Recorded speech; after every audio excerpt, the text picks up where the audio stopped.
Nous accueillons sur ce plateau Danielle Obono, députée La France Insoumise, 17e circonscription de Paris. Bonjour Madame Obono, merci d'être en direct avec nous sur RT France. On vient de l'entendre, ce sondage qui peut en surprendre certains. En pleine crise des Gilets jaunes, la confiance du couple exécutif a tendance à augmenter, même s'il faut le souligner. Elle reste globalement basse, 28% seulement de satisfaits. Ça montre quand même que la crise reste extrêmement clivante pour les Français. Oui, et ça montre surtout que le gouvernement, l'exécutif, continue à passer complètement à côté de la plaque. Le mouvement des Gilets jaunes reste majoritairement soutenu par la population.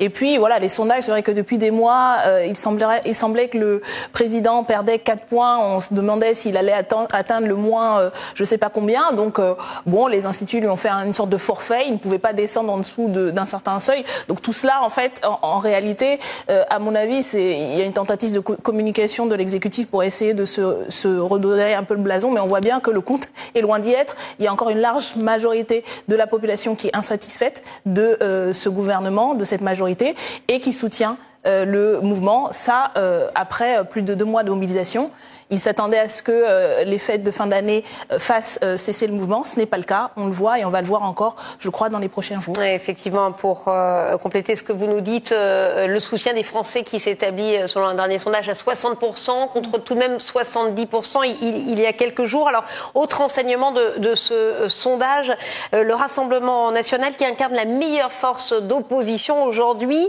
Votre parti, lui, chute de 4 points. On imagine que ça ne vous fait pas plaisir. Comment vous expliquez à la fois que le Rassemblement national incarne l'opposition et que vous chutiez de 4 points, la France Insoumise?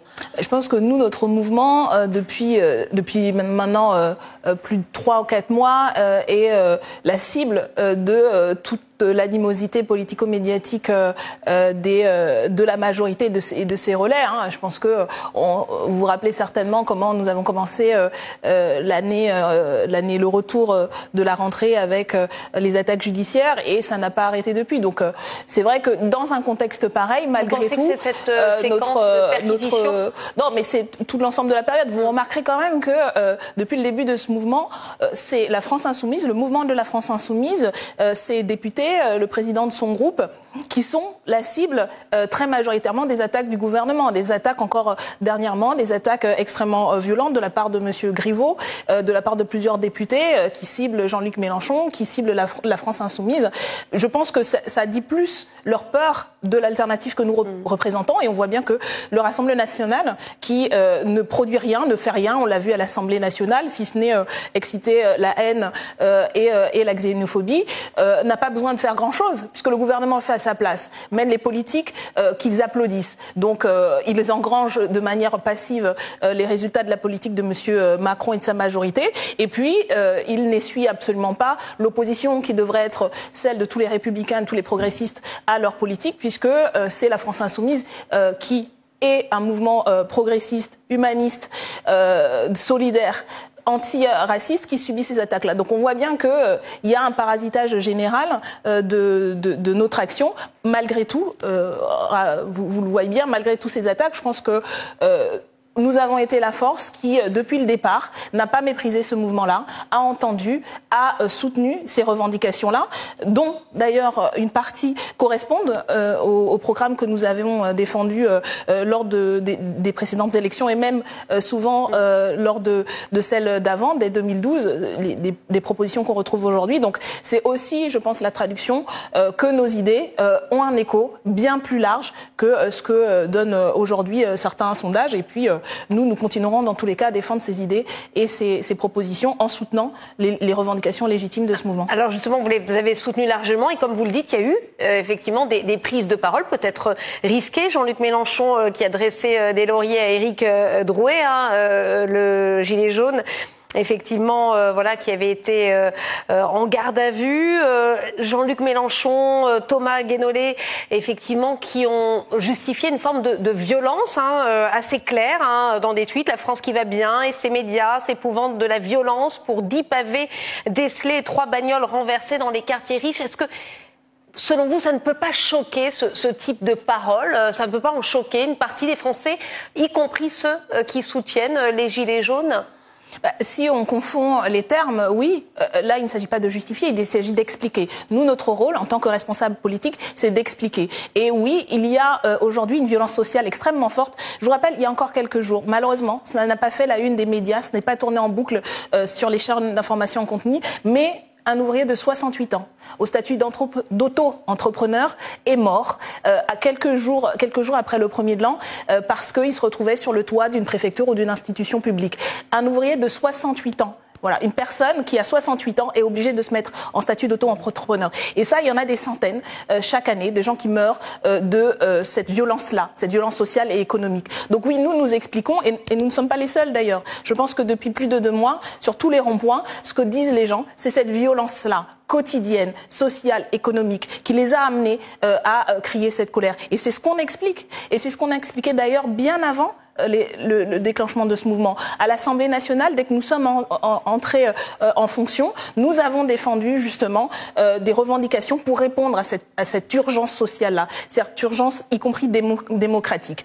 La majorité a refusé de l'entendre. Il a fallu ce mouvement-là, il a fallu cette mobilisation de masse-là pour qu'ils commencent à l'entendre. Et pourtant, ils ont continué à la mépriser. Eh bien, tout ça, c'est ce qu'on explique tous et toutes, très calmement, très sereinement. C'est ça qui alimente le ressentiment et qui pousse, y compris, à une escalade. Mais qui sont les responsables ?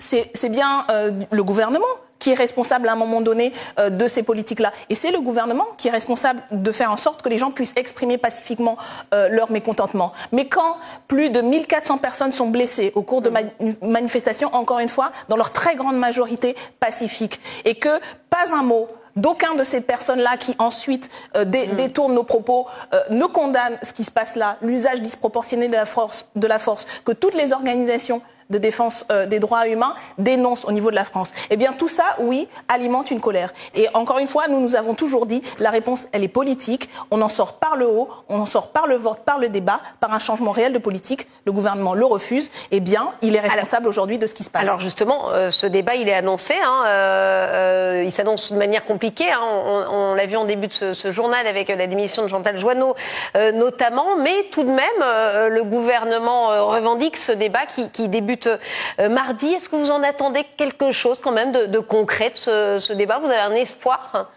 Écoutez, quel espoir et quelle attente peut-on avoir à partir du moment où le gouvernement a déjà dit qu'il n'est absolument pas question de revenir sur aucune des mesures politiques qui sont les raisons principales. Ils ont tracé la ligne rouge, ils ont enlevé quelques thèmes. Non, ils l'ont dit, M. Griveaux et tous les représentants du gouvernement expliquent qu'on ne reviendra pas sur les mesures et la politique du gouvernement. Qu'au contraire, le gouvernement va radicaliser sa politique et aller encore plus vite.